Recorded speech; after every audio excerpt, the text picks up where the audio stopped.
All right. We are live. Welcome, you guys. Let me check settings real fast.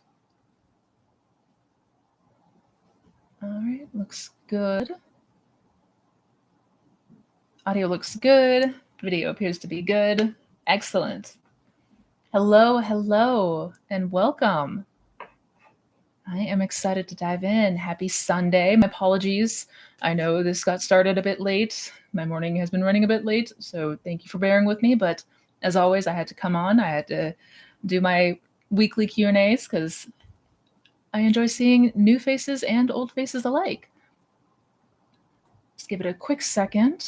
Make sure everything is good. And we're just going to go ahead and jump on in because I know, as we go, more and more people will join. And get notified and all of that. And I don't want to waste any more time. We've definitely got a number of great questions so far. The power of meow, your username. I've told you this so many times that your username just makes my day every time I see it. Hello. So welcome, you guys. Again, happy Sunday. I hope your weekend is going wonderfully so far.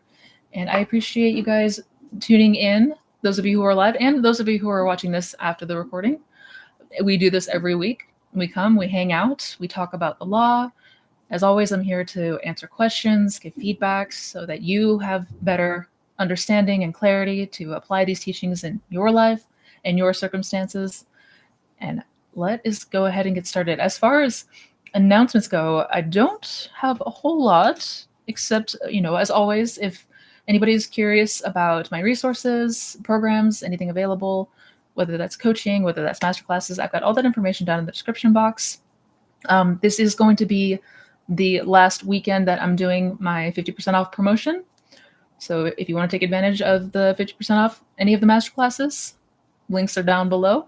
But that will be, last day is going to be tomorrow, Monday, December 1st. So with all of that said, is there anything else? I think that was it. Oh, that, and I do have a lot of content coming out for you guys this week, so stay tuned for that. Success stories, all that good stuff. New Neville lecture, in my Neville Goddard lecture series. I know it's been a couple weeks since we last dove into one, and we are overdue. Let's go ahead. All right.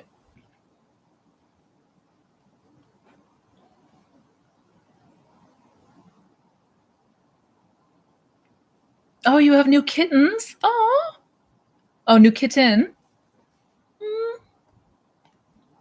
Congrats. Congrats on your new addition. All right. Hi, Missy. I've been revising a lot lately, but now I'm finding myself starting to become perfectionistic.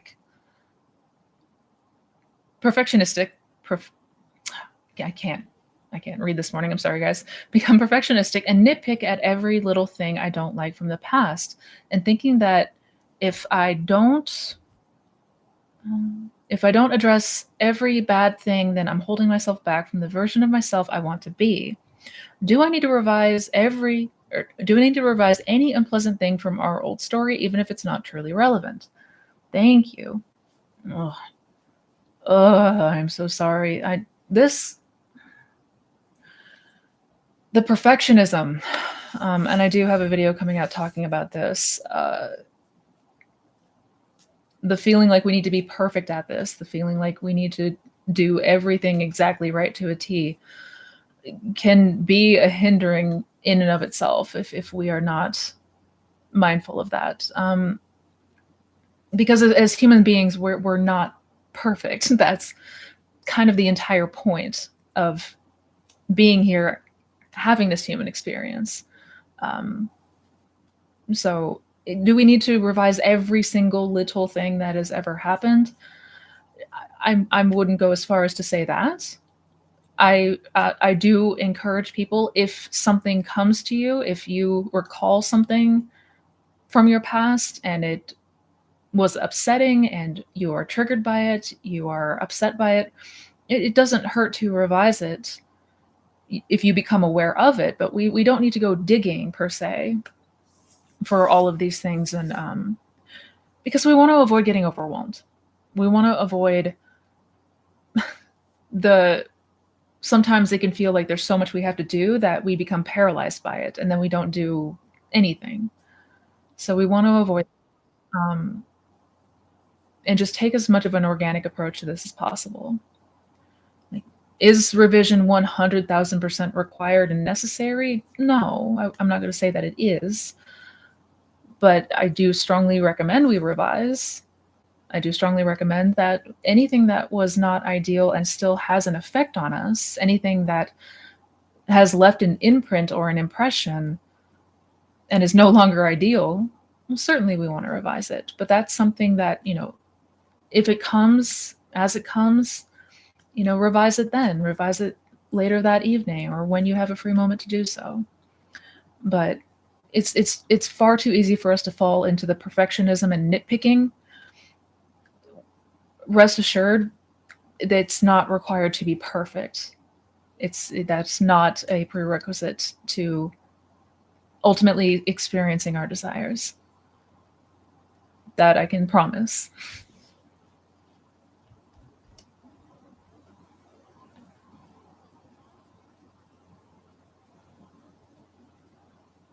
Happy Sunday indeed.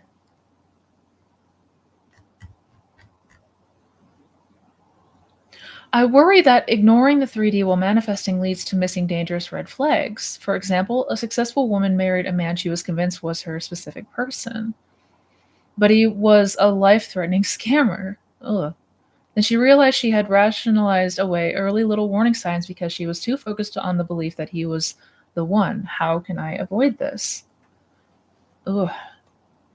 I think we need to be clear about what ignoring the 3D means, because it's really easy for that to be taken out of context. And in fact, I don't even personally think that wording is the best wording we can use, because it doesn't mean that we quite literally try to like ignore or put our head in the sand or anything like that.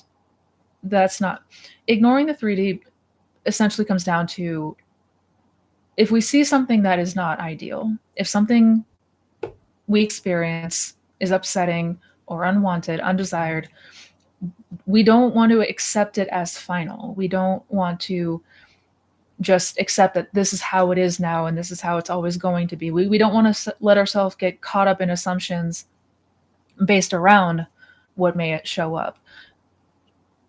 But everything in the 3D is subject to change, and that's the entire point. So ignoring the 3D is not put your head in the sand and be oblivious to everything. Actually, we want to do the opposite of that and actually be very observant and aware. But ignoring the 3D essentially means not accepting any unwanted outcome as the final outcome and accepting that everything we experience is subject to change. Everything in our 3D is, it could go any which way. Just because something has happened a certain way in the past does not mean that it is going to continually do so. And that's actually one of our fallacies as humans, is we tend to do that. We tend to take things, patterns of the past, and use that to determine what's going to happen in the future. And we don't have to continue to do that because every moment is a brand new moment. Every moment is a blank slate. But I think what you're more referring to is like, how do we make sure that we don't fall into a dangerous circumstance? How do we make sure that, we're not blindsided and invite somebody in who may be dangerous or try to hurt us? I again, really, it's the opposite of ignoring the 3D. It's mindfulness, it's awareness, it's using self-observation. Being keenly aware of not only what you are experiencing in the 3D, but how you are reacting to it. What are the feelings that are coming up for you? What is your gut intuition telling you? All of those are indications as to what we may be believing and assuming the aspects of our self-concept, and that's ultimately what manifests. So if we are noticing red flags, so to speak, then that we don't want to ignore that. We want to be aware of that and say, okay, this needs to change. Obviously, like this is not something that is acceptable. So I need to approach this differently as far as how I'm perceiving this person, as far as what I am fearing, what I am, what is going on within me that may be causing things to outpicture in this way. And then we focus on changing that. I hope that makes sense. And to be clear, if there's ever something that appears to be dangerous in the 3D, first things first, remove yourself physically from that circumstance as quickly as possible. It goes without saying, but I need to say it anyways. But yeah, it's the opposite of ignoring the 3D. It's being observant to what we are doing, how we are feeling, and what's happening around us.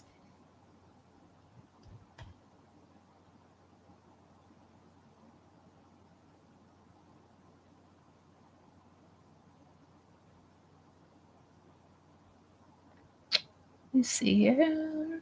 Hello, everyone.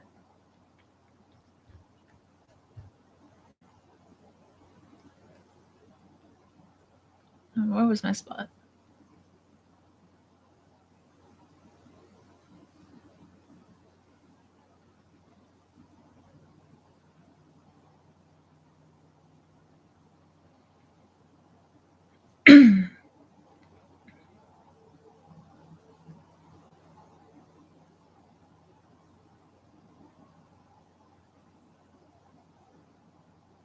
Hi, Missy. I was dating two guys and was not sure who was the right one for me. So I focused on being in my dream relationship. One of the guys acted like a total jerk. Was this a sign? I mean, we can perceive it. It's however we're perceiving it. You could take it as that if you would like. If you were feeling more moved to one over the other, pay attention to that. But ultimately, it's are you feeling one way or another? Are you feeling stronger about one of them over the other? Really, this is all about internalizing and what we are feeling, how we are perceiving everything. So in the in regard to there's two potential people, we're not sure which one we want to be with. That's just an invite to do some internal reflection and see what comes up for us. If there is a leaning one way or the other more, if perhaps one of them is showing up more respectfully, obviously we probably want to take that into consideration, right? But yeah, going more general in that case is the ideal approach. It's all focused on how do I want to feel? What do I want to experience? So persist in that, continue to keep going back to that state of being in a loving, committed relationship, feeling prioritized and chosen.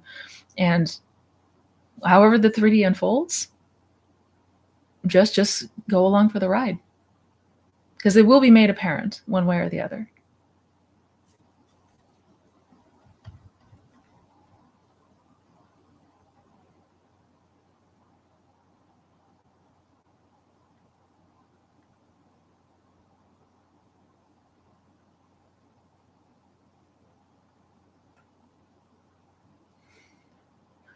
Oh, Vivian, I love this. Missy, I've been documenting as you suggested in your video, and it's amazing how we manifest things that we don't consider big. I have a long list and does help increase my faith in the law. Thank you. Oh, that's so good. That is so good. I'm so happy to hear that. And yes, it is it's quite wild how much of things can go over our head or we are just simply unaware of. How many things can just slip right under the radar if we are not being observant, if we're not paying attention or even documenting, we are prone to forget things. But it's really as we start to see the patterns between our inner and outer world more and more clearly, that's how we build faith. That's how we ultimately grow in understanding that we are the operant power, and not just understanding that on a surface level, but actually believing that. So I'm really happy that you've been doing that and that has been helpful for you, Vivian. That is amazing.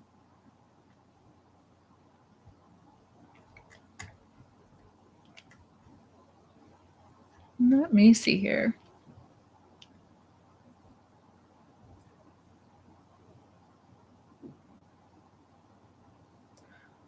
Oh, hi, Missy. I've got a fun little SP predicament today.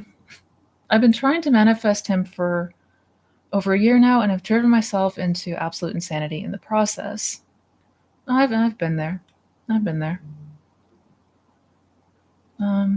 I've reached a level of such intense desperation that I can no longer imagine the wish fulfilled. Any positive feeling is usually just me being excited about the prospect of him rather than being with him, rather than the satisfaction of actually being with him right now.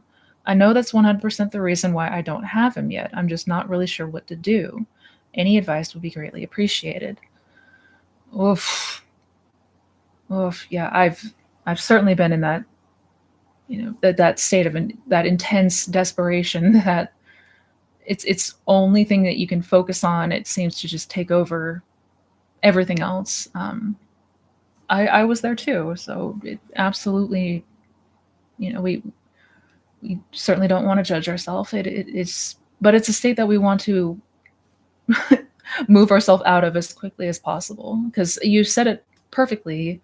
You see, why things have not outpictured in the way that you desire them to. Now it's a matter of shifting that, like actually applying the things that you have become aware of, right?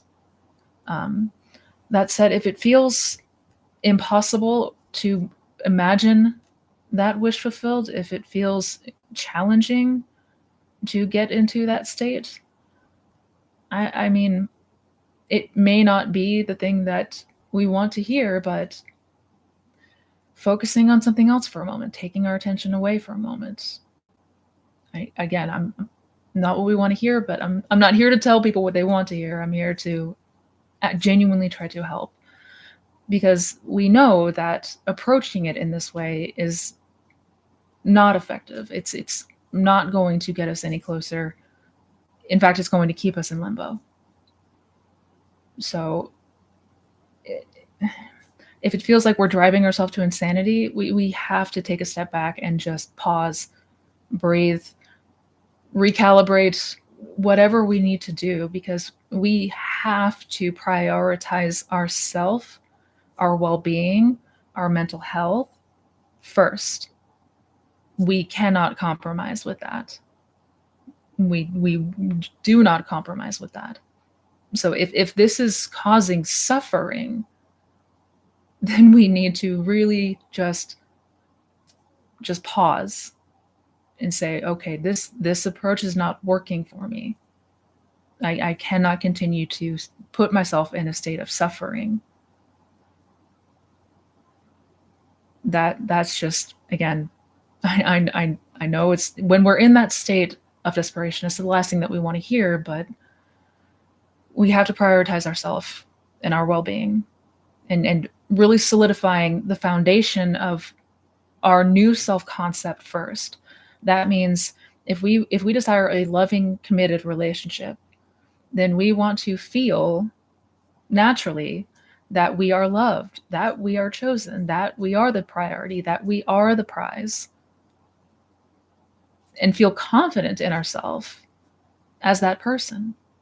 Like that is the cornerstone. That is the foundation that we need to lay down and make solid first and foremost.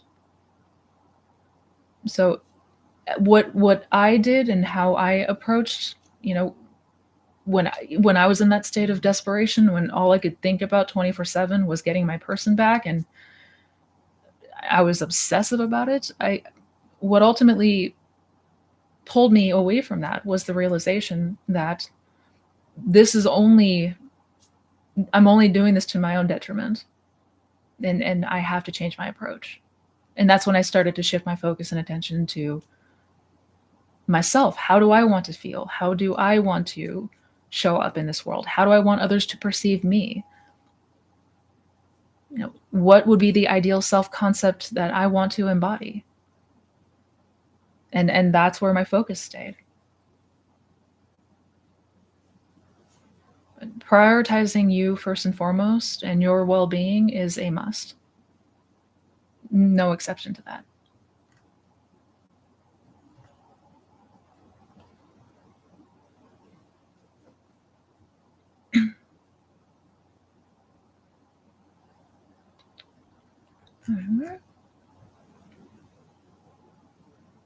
Hi, Sarah. Good to see you. And thank you. I'm not done with the Christmas decorating in here. It'll look a little bit more put together next time.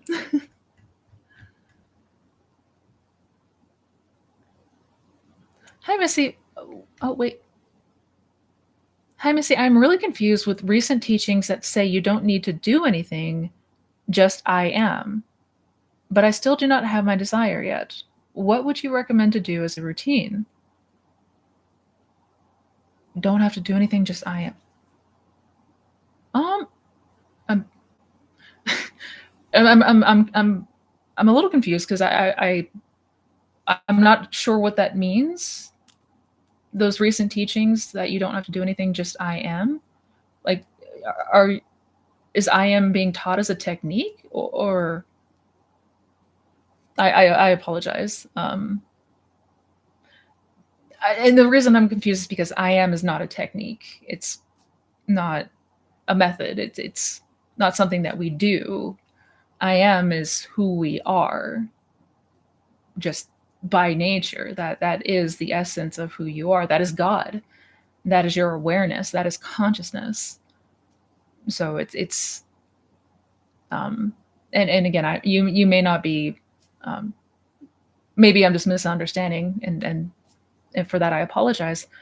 But it, as far as what we need to do, the objective here is ultimately the change in our self concept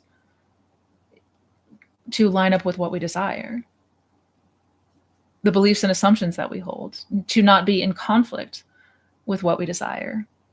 Like that's the goal. That is ultimately what we're here to achieve. But how we go about doing that as a routine is going to be a bit different for everyone.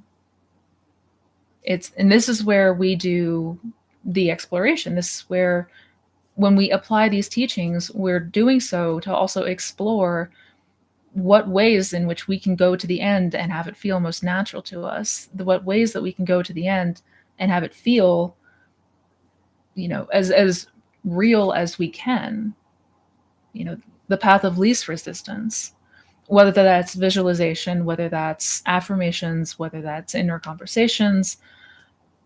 However we approach it, all the techniques are serving the same exact purpose. And then that's to feel, like actually start to feel yourself in the state, in the reality where you have what you want and you are the person that you desire to be. So the version of you who feels confident, who feels assured in that loving relationship, for example. It's just to give yourself the experience of it, because it's the experience that leaves the impression that solidifies the belief. All the beliefs and assumptions that we have today are the result of the experiences that we've had. So the aim with the techniques and the imaginal acts is to replicate these experiences and start to recondition those beliefs if needed. So there is no one size fits all magical approach, but it does invite us to explore different ways of imagining and finding what works best for us. Yeah.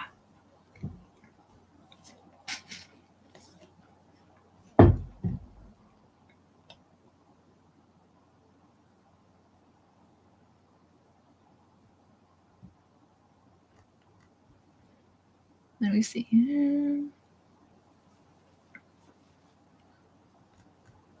Where's my spots?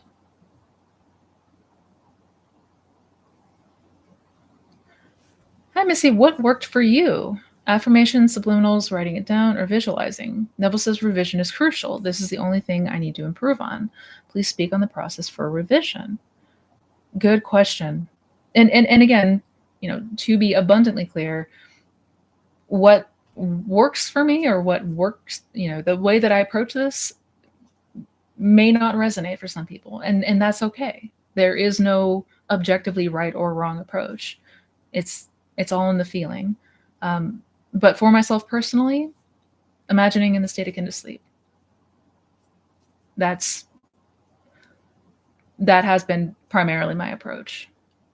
Or at least getting into that drowsy and relaxed state and just letting myself entertain and enjoy for the sake of entertaining and enjoying this experience, and really allowing myself to feel it as though it were real, as though it were really happening in present time.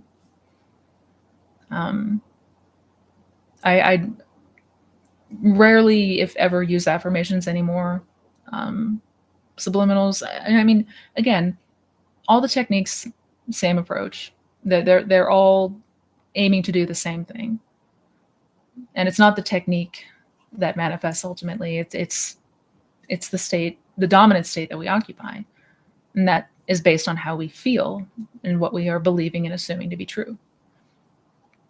As far as revision goes, it may be helpful to check out. I have recently made some playlists on a few different topics. If you go into my playlist tab, I do have one for revision, and that has all my videos that I've made so far about revision. I do have another revision video coming out here shortly, but in those videos, I do try to break down the process and explain what it is, what it does, the importance of it to the best of my ability. So if you haven't checked out that playlist or seen those videos yet, I definitely recommend doing so. But as far as revision is concerned, there's different ways that you can approach that one as well. You can revise at the end of the day, nightly. If the day did not go in a way that was ideal, if something happened that was not wanted, revise it. We absolutely want to make sure that we are, taking with us into sleep the ideal scenarios, the ideal feelings, the ideal experiences. But there's also long-term revision. There's revising things of our long-term past. There's revising on the spot. Like, as soon as something happens, we, immediately start to go in and recondition that and revise it. So once again, it's an exploration. A lot of this at first is exploring what works best for us, depending on where we are, what the beliefs and assumptions that we have, how we imagine. If we're somebody who's more of a visual person, somebody who's more auditory, somebody who's more intuitive or kinesthetic, it's going to be different. But definitely check out the playlist that I made on revision. I also have one on SATs. I have one that has all of my success stories. And there's going to be more playlists that are going to be coming out. I'm going to have one that's dedicated to manifesting a specific person and all the videos on that topic as well. But I hope that clarifies a little bit better.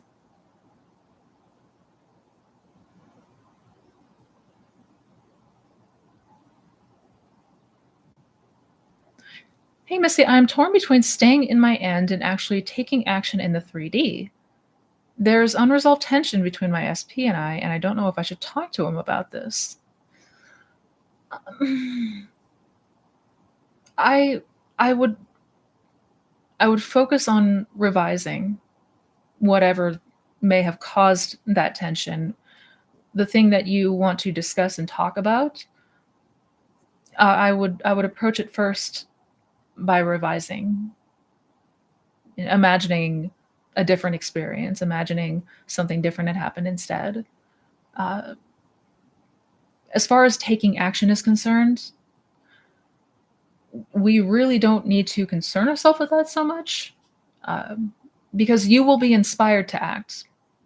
If you go to the end in imagination, if you occupy that state in imagination, if you really start to hone in on the feeling of this outcome, any action that needs to be taken, you will naturally do. You will be inspired if you need to do anything.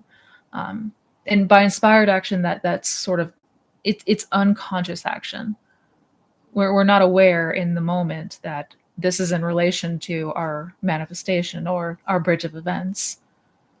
But when it comes to things that we want to fix and change in the 3D, I would approach it first by changing it here. Just, talking to them, we want to make sure that we're not just reinforcing the old story. And by repeating that and giving attention and energy into that, we are essentially reinforcing that old story. That said, if you are incredibly moved to do so and you feel like you have to, I'm not here to tell anyone what to do. I would just, in that case, I would revise after that conversation. I hope that makes sense. When in doubt, stick to the end.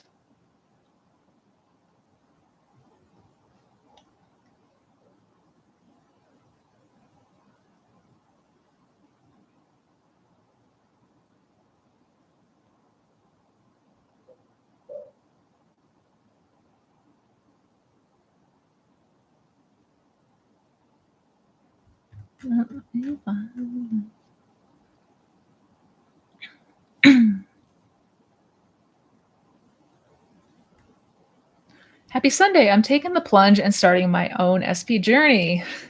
Woo! Oh, Godspeed. But I'm too socially anxious to even talk to women I don't know. I know that feeling. Most women my age around me are already coupled up, and opportunities to meet single women near me who are my age are few and far between. Where should I start?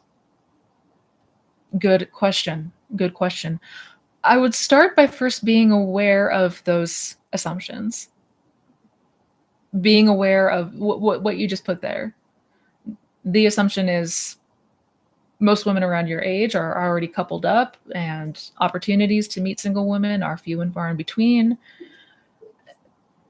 We want to be incredibly mindful that we're not continuing to feed into that premise so that we don't continue to see manifest in that picture the same old, same old. So the first thing that I would focus on changing is that, instead the assumption we want to start to assume that there's plenty of opportunities to meet women that, and things always, I always have a good rapport with women that, I feel most calm and, and centered when meeting new women. Like, these are kind of the things that we just want to be mindful of, that we're not continuing to give life to.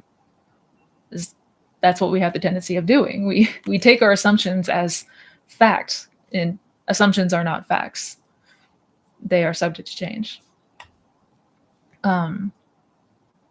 If it feels as what I would do in this circumstance, I would personally imagine a conversation with a friend, family member, somebody that you trust, somebody that you talk to regularly, and you're telling them about how you've met this person and they're wonderful and you guys hit it off right away.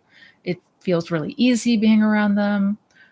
You feel laid back, you feel like your best self. Just really, delve into what that would be like.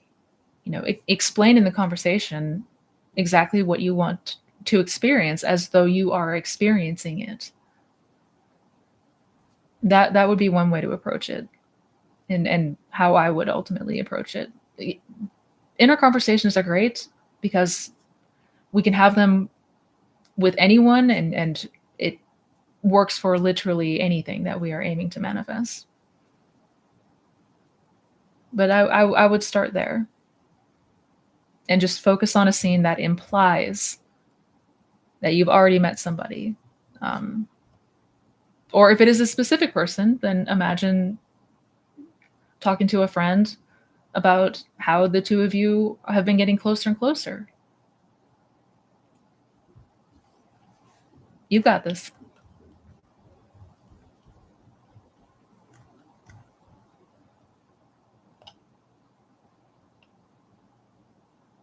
Let me see.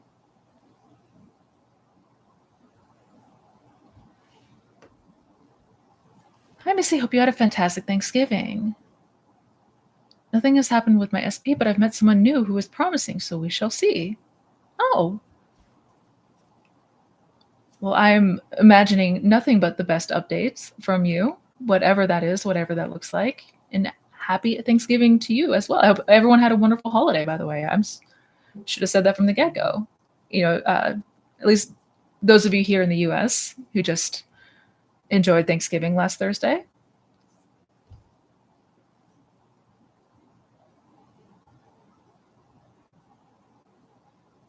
Hi, Missy. I've been manifesting something, and someone close to me got almost the exact same thing. I've been in the end and always visualize in first person. Did I do something wrong? Thank you. No. Mm-mm. No. I would continue to go to that end and persist in that state of the wish fulfilled until you no longer feel the need to do so, until you reach the place where you feel like you can naturally drop it. And it feels like just a certainty at this point, and you don't need to continue to go back there.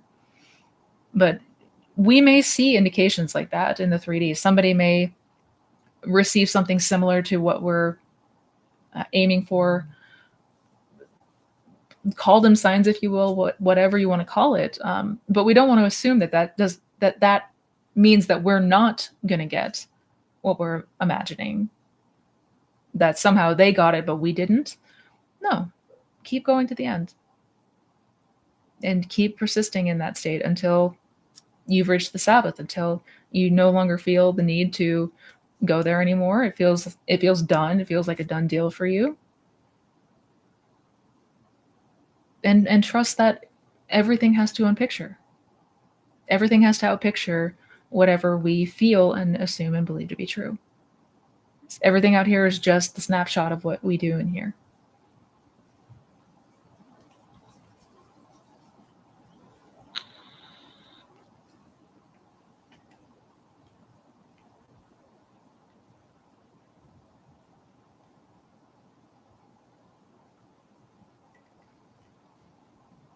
Let me see here.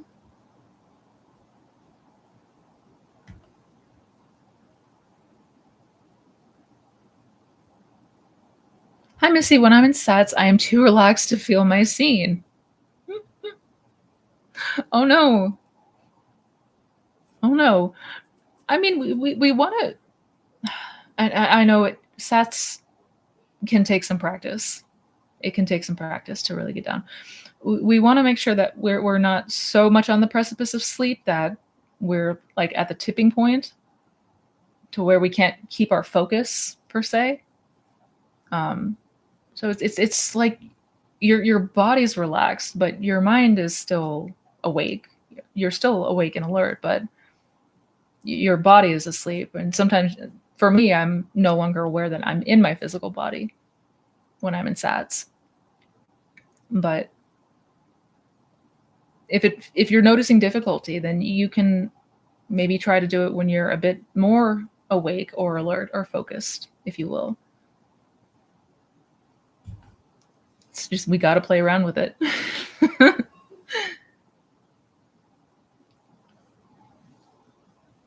Hi, Missy. How to remove someone from my reality who is constantly there but hurt me too many times? Oh, boo.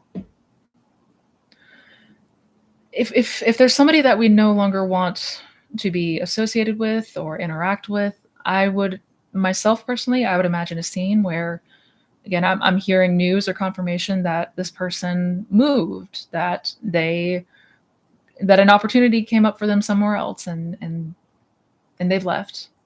Or imagine talking to somebody and feeling the relief that this person finally moved on and they're living their life somewhere else, far away from us. That would be how I would approach it. But yeah, and just as much as you can, to the best of your ability, just go there until you feel the relief of knowing that you don't have to associate with this person anymore. What do you do if you can't stop negative intrusive thoughts? Let it happen. We don't we can't force ourselves to just it's like the pink elephant conundrum. If we try to tell ourselves not to think of a pink elephant, what's the first thing that we're going to do? Same thing with our intrusive thoughts. The intrusive thoughts are just feedback.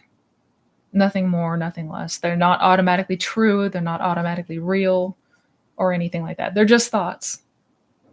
Thoughts don't have power. You have power as the operant power. What do? We observe them. You be aware of them without identifying with them. You know, do your best to remember that you are not your thoughts. You are not these thoughts that you're having. This is all remnants of an old story. This is all remnants of an old state, an old narrative. And a lot of times these thoughts are just habitual. But knowing that so long as I continue to persist in my end and go into this new state and focus my attention on the desired outcome, who I desire to be, and being that, the thoughts will have to change too. Everything has to change. From a new state of consciousness, you're going to have new circumstances, new reactions, and new thought patterns. So we get rid of the intrusive thoughts through going to the end in imagination, through the change in our self-concept. But in that moment, if we are noticing them, we don't need to panic. We don't need to try to fix it. We don't need to do anything. It's just feedback.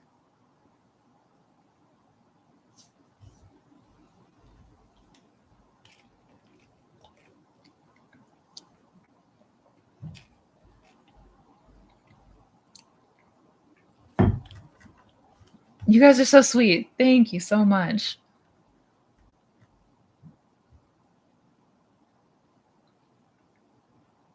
All right, where's my spot?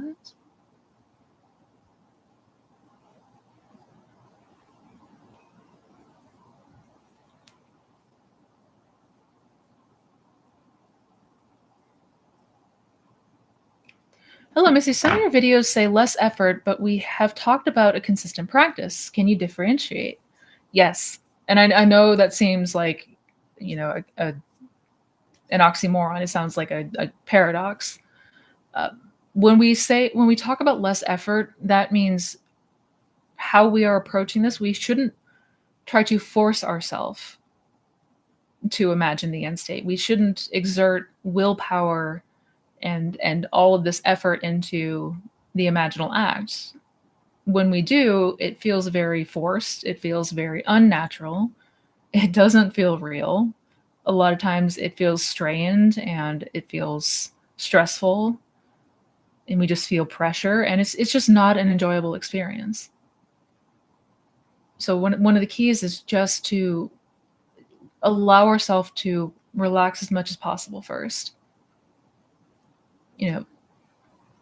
When we talk about consistent practice, that is, yes, we need to introduce things that are new. We have to break our patterns and old habits. We cannot expect change when we are staying exactly the same. But the way that we approach this is, we find the path of least resistance. We explore different ways of imagining, whether that's visualizing, whether that is inner conversations, and just to enjoy the feeling of it, to really enjoy that experience, that inner experience that we're having. And that's the key here. We don't want this to feel like a chore. We don't want this to feel like work. It should feel good. It should feel enjoyable if we are approaching this from the right perspective, from the right place. So, we want to get into a practice of imagining what we want, what we desire to experience, but in a way that is not forceful, that is not stemming from fear and pressure and desperation and urgency. I hope that makes sense. I hope that clarifies a little bit, but that's why we say that this is a journey. I get scared that my resentment will block my SP. No, I've been here too. I had a lot of resentment too. At myself, at my person. If you are feeling resentment, I would absolutely recommend revision, or, as a form of forgiveness, as a form of self-forgiveness. Because though we may feel the idea of letting go of that resentment can be difficult, because it feels like we're giving this person a pass, when they did something to hurt us. But it's not about them. We're not doing anything here for them.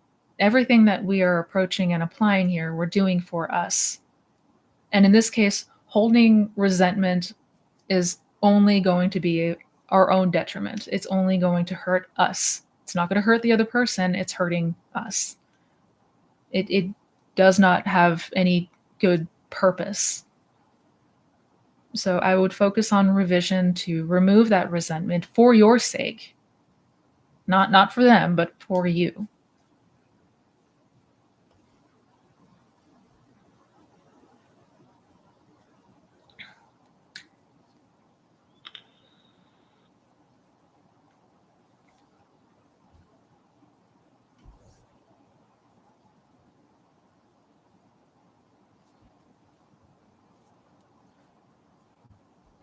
Hey, Missy, how do I revise that I never gained weight after high school and I weigh the same now? That was 15 years ago, and there are a lot of memories and not just one. Good question. So we only need one memory to return to that implies that things were different. This could be, again, just as an example, a conversation with a friend about how you've looked amazing since high school. You haven't changed, you haven't aged. Just as an example, something that implies that things were different. And if we focus on that, if we reinforce that, if we really keep revising until that feels real, we will start to notice the future start to shape and mold around it. But even if we do have a lot of memories to, one thing, we just need something that implies that things were different.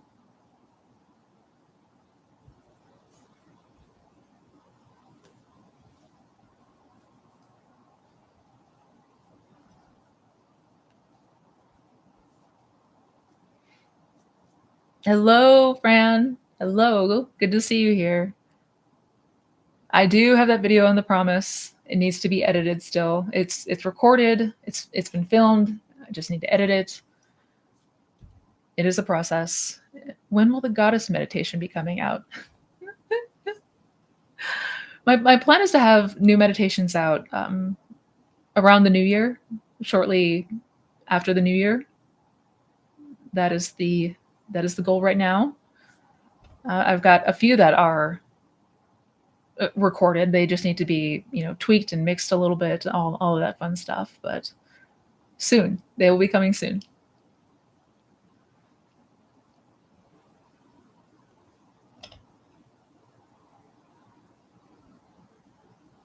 Yes, meditations. Yes. How do we detach to manifest, or is it necessary to detach? Could you explain? Thank you. Absolutely. So detachment isn't something that we do. Detachment is something that happens on its own. As you continue to reinforce this new state, as you continue to occupy this new state, and you notice that change within you, that change in how you react, the change in how you feel, as your self-concept changes, you're naturally going to detach from that old state, the old dominant state, the old fears and insecurities and beliefs and assumptions that you once held. That is the natural byproduct of going to the end and the changing that we are make internally. So rest assured, we don't need to do anything to try to detach ourselves. That will happen on its own.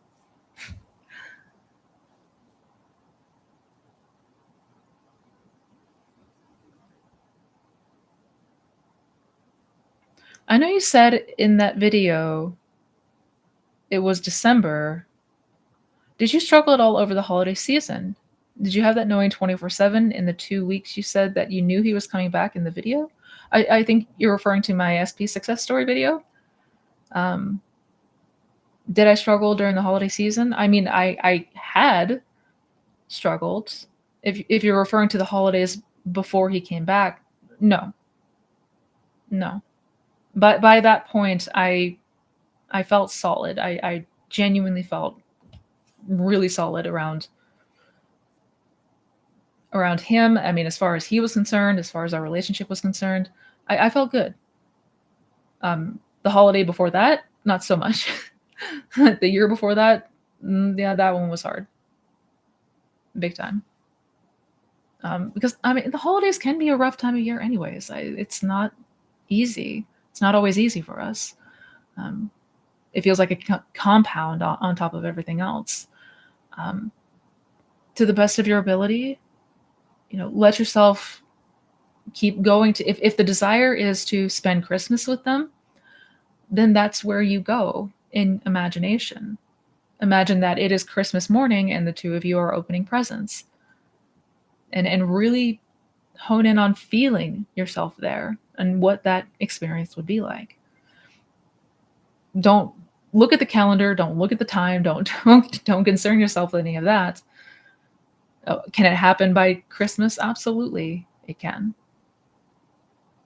But this is where reinforcement of that new state until that new state becomes dominant. That is key.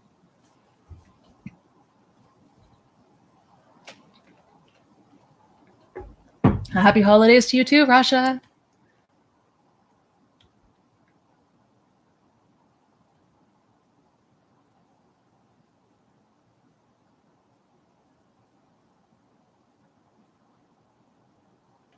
This might sound funny or strange, but can we use our minds/imagination to influence physical objects, like stopping a dripping water tap when the tap has a leak?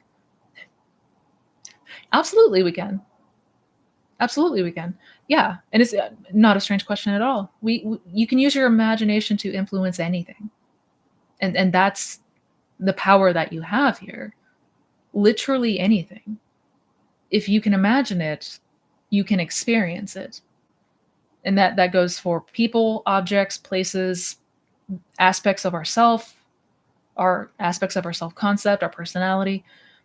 Doesn't matter. Does not matter.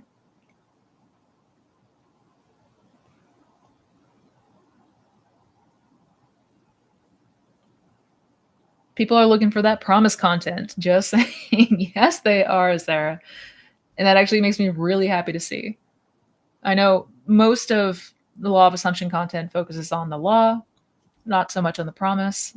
Oh, I love to see more people are taking interest in the promise because that, yeah, you'll see the video. Explain it much better in the video.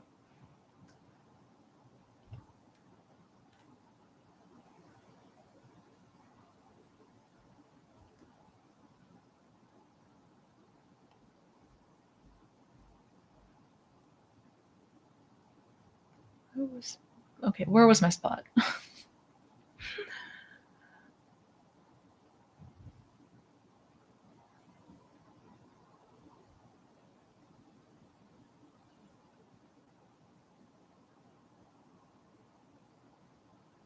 That was my spot. Sorry, guys. Oh, thank you, Mark. You're sweet. Thank you.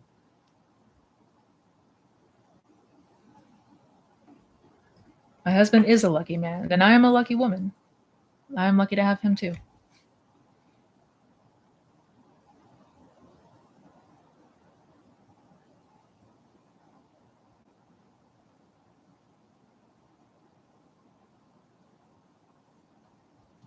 Oh, a Russian blue kitten. Oh my god. Oh, those are so good. I love it. Congrats.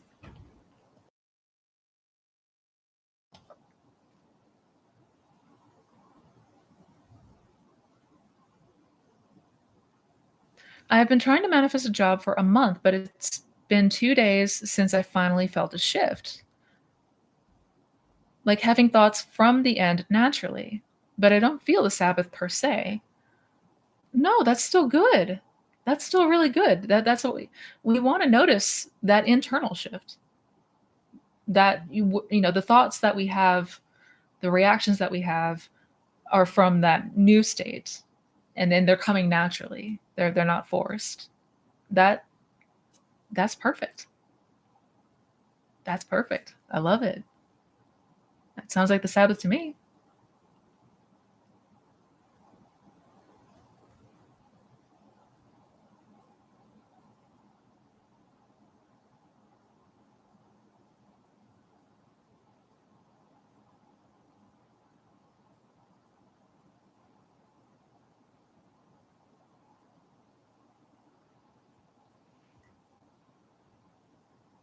Hi, Misty. How to manifest a celebrity SP if I've been trying for so long and now seeing signs of a potential third party? Also, people say to just decide and it happens instantly in 3D, but it hasn't. Oh, I need to make a video about that one. Um, I mean, whether it's a celebrity or not does not matter. It's the same application. It's the same way that we would approach any person, famous or not, doesn't matter. We focus on the end state of being with them, that reality where the two of you are already together, and you occupy that state. You go there in imagination until that feels like the most natural thing in the world for you. Potential third parties, there are none, because competition is not a real thing. It does not exist except in here. There is no third parties. There is no competition.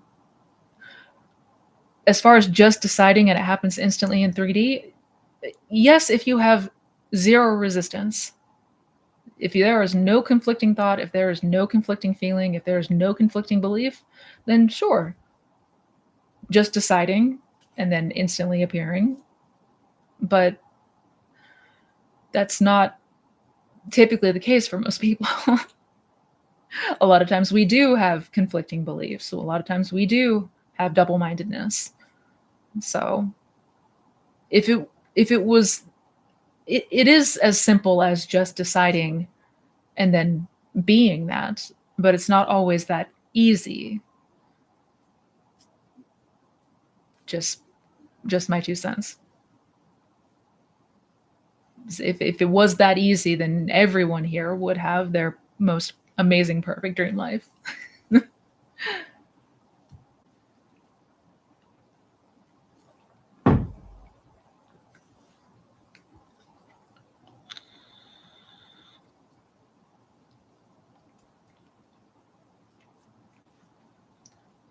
Nice to see you too, Nicholas.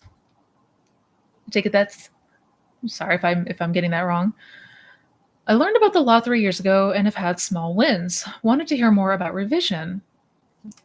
Like how to revise a situation that have never happened. How would that even work? Good question. In the same way that you can imagine literally anything, we can do it for things that have happened and tweak and change the circumstances. We can also imagine a memory that never took place as far as our recollection is concerned, our linear timeline. You do this by imagining whatever it is that you wish you had experienced or wanted to experience as though you had. I know it sounds confusing, but we have to start to separate the 3D from imagination. And by that I mean don't limit yourself to only what you have experienced in 3D. We don't want to, you know, we don't want to take the circumstances of the 3D with us in imagination and use that as a barrier or a limit to what we can experience and what we can do.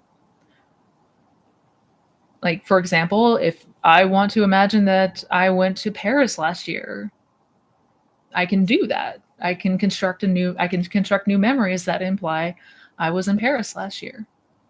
Because in my imagination I can do anything. So that's really the objective here. Like, we want to practice going anywhere in imagination as boldly as we want, and not limit ourselves based off of past and present circumstance. And definitely check out the playlist I made on revision. I think that will be helpful for you.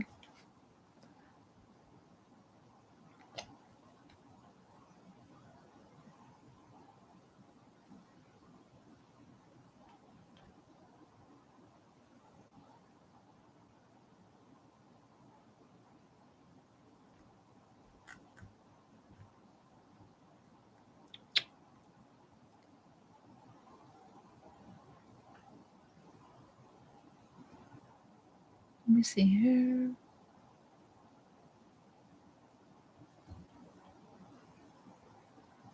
Hi, Missy. Is there no way to escape the echo if we spent a lot of time in unwanted states, fearing unwanted outcomes? Good question. Is there no way to escape the echo? You mean if we were occupying an undesirable state, does that mean we are doomed to experience it? And there's nothing we can do to stop that? No, no, that's what revision is for. That's what revision is for. That we revision is uprooting the unwanted seeds or impressions that we made when occupying an undesirable state. Yeah.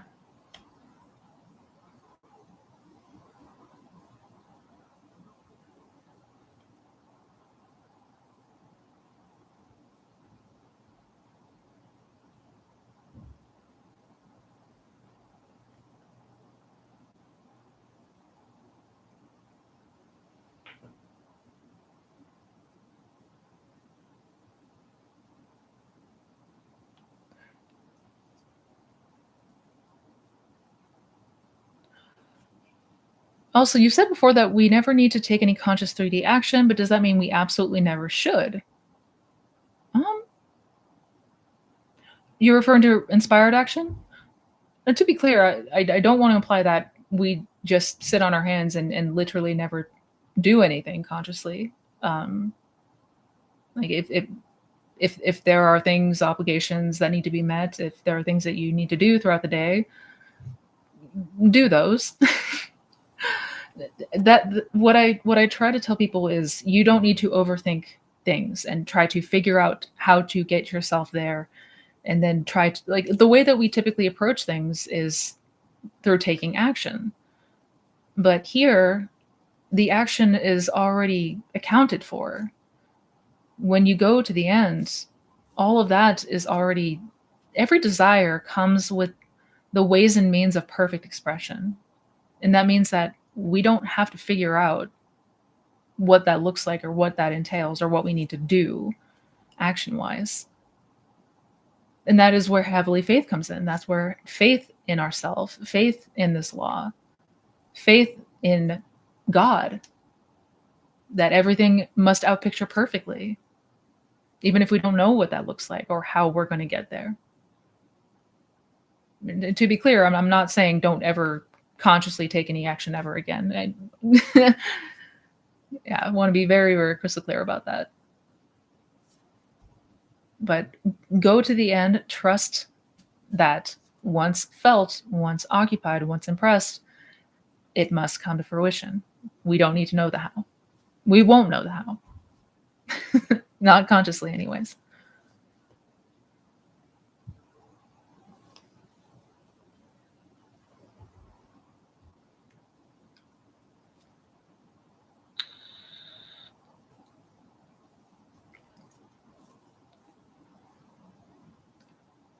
It's easy to stay in the wish fulfilled for a week, But the longer it takes, it's obviously going to take something from you. So, how do you keep going? Good question. I hope I'm understanding this right. Like, how do we persist in that end state if we're not seeing results? Well, I, for myself, it got to a point where, I mean, we have an option in every moment to imagine something that is lovely and that feels good, or entertain the past unwanted circumstances and remain in that old state.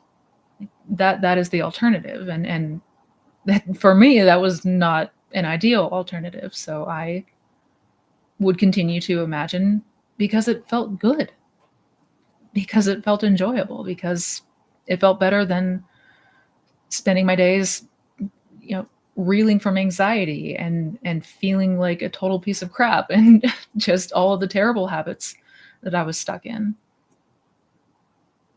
Um, I know it's easy to get disappointed if we're not seeing our expectations of the 3D changing in whatever way we might think that looks like, or however much of a time frame we think that is.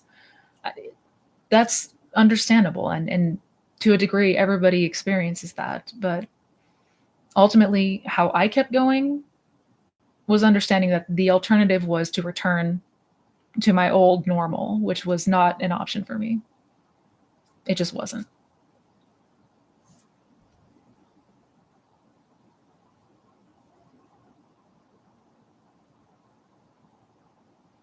Hi, Missy. What is naturalness? Like, if I 100% believe in the law, achieving anything should feel natural, right? Yeah, exactly. Yeah. If you trust that as the operant power, you can have any experience that you want, then it won't really come as much of a surprise. Whatever you desire, whatever you want to experience. Um, in this context, naturalness is realness. It is what feels like true and normal for you.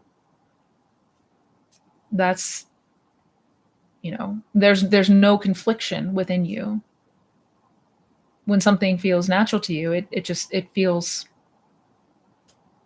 like a fact. It feels normal. We don't second guess it. We don't question it.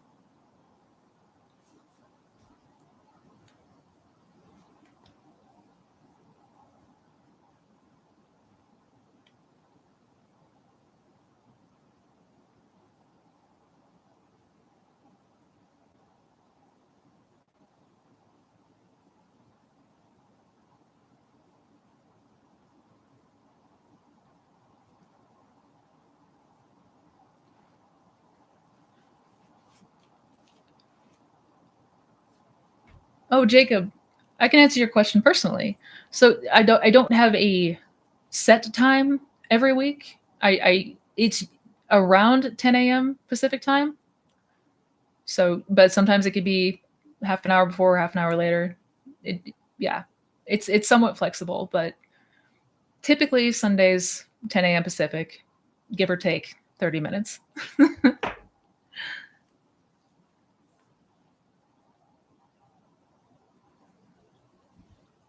Oh, Kelly.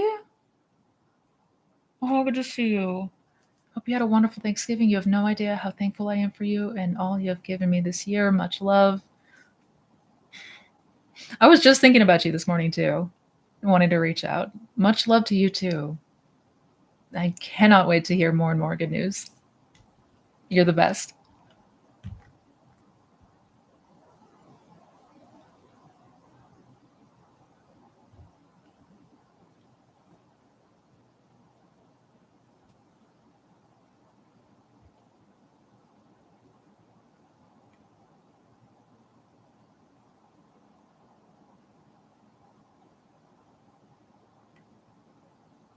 Great Pacific Northwesterner, hello.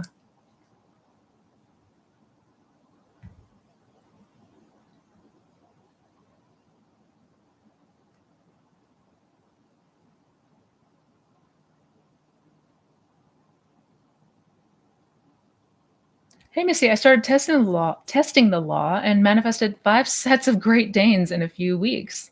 I live in an area where little dogs are way more common, and I know this isn't a coincidence. I love that.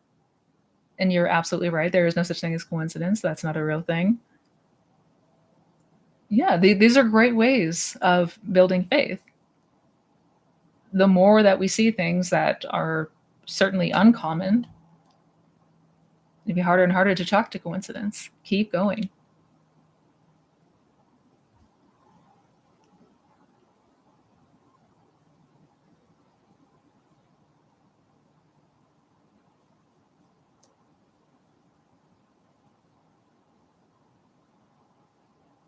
All right, where was my spot?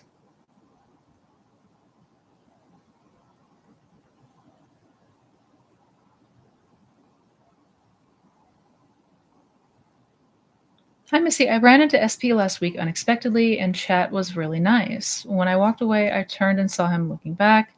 Then an hour later, he liked a lot of social media posts of mine, which is unlike him. Oh, what do you think? I felt so good after, but it's been radio silence since then. I'm trying not to look at 3D, but wow, it felt good. Oh, I'd keep going back to that feeling. Keep returning to that feeling. How it felt when you had that interaction and the warm fuzzies, and keep focused on that. I know the biggest challenge that we face here is not looking to the 3D and holding faith despite radio silence or the appearance of nothing being there. But it's continue to go back to that feeling. How does it feel knowing that you are the love of his life and that the two of you are perfect together? Reinforce it until it is no longer shakable, until there's no way to shake that foundation anymore. If that feels too difficult, focus more generally on the state of being in a loving, committed relationship, somebody who is chosen, prioritized, adored. And what does that feel like? This is all a practice of turning within. We are learning to undo everything that we've been taught as far as taking indications from out here and focus instead on what we are experiencing within ourselves.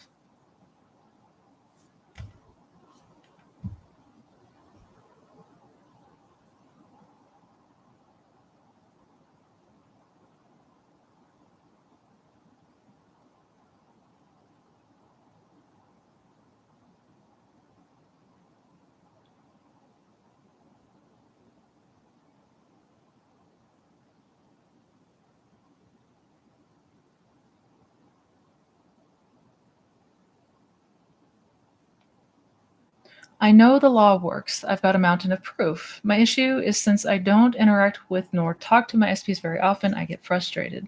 I imagine them as being very talkative to me. Any advice? I again, I know it's rough. I know it's rough when we are not seeing things conform in the 3D how we want. But we have to understand that it's the focus that we give to the 3D on the things that are unwanted that perpetuate them. So when I focus on the fact that they're not reaching out to me, they're not talking to me, they're not, they're radio silent, and it's frustrating us, and we continue to ruminate on that. What state are we occupying? And what is going to manifest from that state? And it's not something that we change overnight at the snap of fingers, typically. Typically not how we do things anyways. It is a reconditioning. It's continuing to go back to that internal state and understanding that just because there's radio silence doesn't mean that it's not working. If there's one thing I want people to take away, it's whether there's communication or not in the 3D, whether it looks like something's moving or not in the 3D, has no bearings on whether or not this is working for us. It could be radio silent for months and not a peep, not a hint, not a clue, not a sign that anything's changing. And then one day, bam, everything changes. I've seen that happen more times than I can count. So we've got to stop gauging by the 3D. We must. It's what keeps us stuck in limbo every time. Easier said than done. I know. I've personally been there. I know. But we must start to really focus and only focus on what we want to experience and feeling into that. Really feeling that as though it's true right now.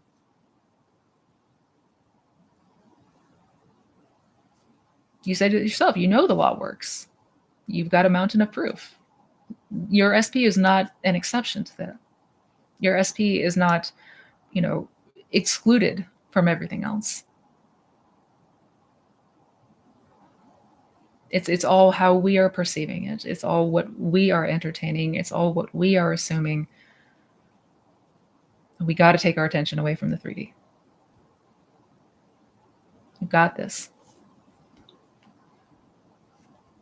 And on that note, you guys, I got time for maybe one more question. Hi, Missy. What if I catch myself assuming something I don't prefer? How do I assume something else on the spot? Good question. We can if we are able to just turn our attention to something else without force, without it feeling strained, then do that if it feels natural. But if it feels like you're trying to force or strain or suppress, then we don't need to flip it on the spot. We don't need to flip our thoughts on the spot. We don't need to do it immediately in that moment. In fact, for a lot of people, it's going to be easier to approach it when we're feeling better. So after, like, if we get triggered by something or if we're upset about something and we become aware that we're having this thought, instead of trying to change it in that moment when we're upset, let yourself process, let yourself feel, let yourself be human, and come back and revise later once we're feeling better, once we're feeling calmer. We want to take advantage of going to the end when we're feeling good, when we're in a good mood, when things are feeling mellow, when things are feeling relaxed, or even just neutral, when we're just going about our day and there's nothing particularly wrong. We don't want to wait until we are upset or triggered to then try to fix it. That is usually where we meet a wall of resistance and where it becomes forced, unnatural, strained, which ultimately leads to burnout. So we really, really want to be mindful of how we are approaching this, in the path of least resistance and least effort. If you can direct your attention to something else, do that. Distract yourself if you need to. But if it feels difficult or insistent in that moment, if you're feeling triggered, just let it out. Come back to it later when you're feeling better. And on that note, I do have to get going. Unfortunately, I've got a lot of emails and a lot of Christmas tree decorations I got to do today. So I want to thank all of you for being here. My apologies if it did not get to your question, but rest assured, I'm here every Sunday. We do this weekly, so I hope to see you guys next time. In the meantime, keep eyes out for more new content this week. Take care of yourselves. Much love to each and every one of you. Sincerely and truly. Be blessed. And take care, guys. Bye.